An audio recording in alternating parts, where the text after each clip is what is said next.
Let's continue our topic. ठीक है, वूल के बारे में हमने पढ़ लिया, अब हम पढ़ेंगे सिल्क के बारे में। Silk is a fine, strong, soft and shining fibre obtain from silk worm. पूरी प्रॉपर्टीज देख ली, बहुत शाइनिंग फाइबर होता है ये और बहुत सॉफ्ट होता है सिल्क का, और ये हमें किससे मिलता है? सिल्क वॉर्म से। It is separated from the cocoon of silk worm and is made of protein. अब ये पूरी ना आप लाइफ साइकिल पढ़ोगे सिल्क वॉर्म की, तो उसमें आपको क्लियर होगा कि कोकून क्या है, और वो जो धागा बनता है ना, जो वो कोकून अपने चारों ओर बुनता है, वो प्रोटीन का बना होता है। सिल्क जो है वो स्ट्रॉन्गेस्ट नेचुरल फाइबर है। Silk is an animal protein. It give a smell of burning hair, यानी जब आप सिल्क फाइबर को जलाएंगे तो जैसे एक बाल जलता है ना, वैसी स्मेल आएगी। इट इज कॉस्टली फाइबर, बहुत महंगा है, because of its natural shining appearance, मतलब इसमें जो चमक है वो नेचुरल है इसलिए। Silk fibres are converted into silk yarn which is used for making silk cloth. अब पूरा वही हम प्रोसेस पढ़ेंगे। देखो, इस पूरे प्रोसेस में जब हम सिल्क का पढ़ेंगे तो दो प्रोसेस है। एक प्रोसेस है रियरिंग ऑफ सिल्क वॉर्म, ठीक है, कि पूरा सिल्क वॉर्म को कैसे पाला जाता है, और फिर कैसे कोकून होता है, और फिर नेक्स्ट स्टेप है कि कोकून से हम जो थ्रेड है वो कैसे बनाते हैं। जैसे हमने वूल में पढ़ा, तो वूल में तो कुछ ऐसा था ही नहीं, शिप को रियर्ड किया और वो फ्लीस आ गया हमारे पास, और फ्लीस की हमने शेविंग कर ली, फिर हमने आगे सारे स्टेप्स पढ़े थे। लेकिन इसमें सिल्क का पूरा आपको लाइफ साइकिल पढ़नी पड़ेगी सिल्क मत की, कि सिल्क को कैसे पाला जाता है, और फिर बाद में हम अपने उस प्रोसेस पे आएंगे कि फिर हमें सिल्क फाइबर कैसे मिलता है। The rearing of silk worms for obtaining silk is called sericulture. अब जो सिल्क वॉर्म को हम पालते हैं सिल्क लेने के लिए, उसको हम कहते हैं सेरीकल्चर। चाइना जो है लीडिंग प्रोड्यूसर है सिल्क का पूरे वर्ल्ड में, और चाइना के बाद दूसरी जो कंट्रीज हैं वो है इंडिया एंड जापान। ओके, अब है आपकी सिल्क वॉर्म की पूरी cycle, life cycle. Silk worm is ready to enter the, where is the first stage, ये रहा, यहां से है। We discuss the process of obtaining silk, silk moth की life cycle. Female silk moth lay pale yellow eggs on the leaves of the tree. ये कौन से tree पे होता है? मलबरी ट्री पे, क्योंकि जो सिल्क मथ का खाना है ना वो मलबरी लीव्स हैं, मलबरी ट्री की लीव्स हैं। तो जो फीमेल एग है वो बहुत सारे अंडे वहां देती है।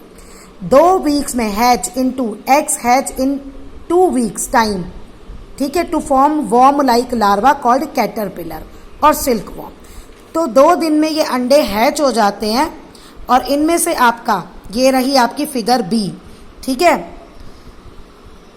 फर्स्ट वाली फिगर में देखो, एग है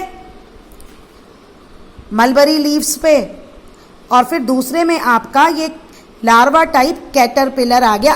एग हैच होने के बाद ये बनता है। The silk worm on the leaves of the mulberry tree grow bigger in size.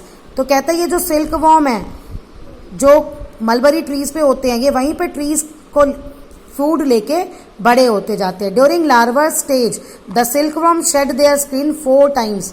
हाँ जी, लार्वा स्टेज पे वो अपनी 4 बार स्किन्स को अपनी बॉडी से उतारते हैं, वाइल दे ग्रो, जब वो बढ़ते हैं। Silk is formed in liquid form in 2 glands in silk worm thread. अब जो हम ये सिल्क कहते हैं, ये एक लिक्विड, मतलब इनकी ग्लैंड्स होती हैं, वहां से एक लिक्विड रिलीज होता है, और वो लिक्विड जब एयर के कांटेक्ट में आता है तो वो हार्ड हो जाता है, उसी को हम सिल्क कहते हैं। Now silk worm is ready to enter the stage of the its development called pupa. अब ये आपका सी स्टेज भी दी हुई है, देखो प्यूपा जो आपको दिख रहा है, ये ऐसे बन जाता है। क्यों ऐसा बन जाता है? क्योंकि अब each silkworm begins spinning a cocoon by moving its heads in the pattern of a figure of 8। 8 के पैटर्न में, मतलब जैसे हम 8 बनाते हैं ना, उस पैटर्न में ये कोकून बुनना शुरू कर देता है, और ये अपने हेड को 8 के पैटर्न में मूव करता है। During this movement of head the silkworm secrete silk in liquid form through a tiny opening in its head.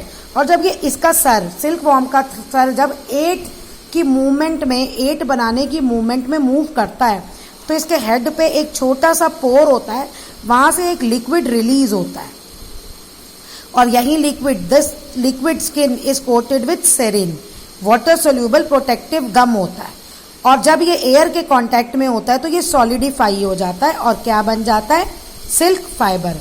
With in 2 to 3 days the cover itself. अब जो आपने ये देखा प्यूपा, ये पूरा प्यूपा जो है, ये जो आपने देखा प्यूपा सी में है, अब डी में देखो, ये पूरा अपने आप को, पूरी बॉडी को इससे कवर कर लेता है जो इसने ये बुना, ठीक है ना। जो ये सेरिन जो रिलीज हुआ, जो एयर के कांटेक्ट में आके सॉलिड बन गया फाइबर, तो वो पूरा इसको, अपनी बॉडी को, प्यूपा पूरा बॉडी को कवर कर लेता है और उसी को हम कहते हैं cocoon. The silky covering spun by silk worm for its protection is called cocoon. अब ये तो बेचारा अपने ये प्रोटेक्शन के लिए बनाता है, लेकिन अब यहीं से ही हम इसको उठा लेते हैं, क्योंकि अब जो हमारा सिल्क से सिल्क फाइबर बनाने का प्रोसेस स्टार्ट होगा वो हम इस कोकून से स्टार्ट करेंगे। लेकिन अभी हम पढ़ रहे हैं लाइफ साइकिल ऑफ सिल्क, तो हम आगे जाएंगे। कोकून जो है वो इसको पूरे अंदर प्यूपा जो है उसको प्रोटेक्ट करता है। अब देखो सिल्क मथ जो है इस प्यूपा से बाहर आ जाता है जो आपकी ई पार्ट में है, और फिर वो बढ़ता है और वो पूरा एडल्ट सिल्क मथ बन जाता है जो आपका एफ फिगर है। चलिए, व्हेन प्यूपा, फोर्थ पॉइंट पे, when pupa developed fully to form an adult silk moth, then cocoon splits up and a beautiful silk moth come out. और कुछ ही दिन में वो बड़ा हो जाता है, यानी कि इस कोकून के अंदर ही प्यूपा ग्रो करता रहता है, और वो जब पूरा अच्छे से सिल्क मथ बन जाता है तब वो उससे बाहर आ जाता है, और कुछ ही दिनों के अंदर वो पूरा अच्छे से एक सिल्क मथ बन जाता है जो आप पूरा देखते हैं एडल्ट सिल्क मथ। वो पूरा कुछ ही दिनों में, जब कोकून से बाहर आता है, कुछ ही दिनों में वो पूरा डेवलप हो जाता है।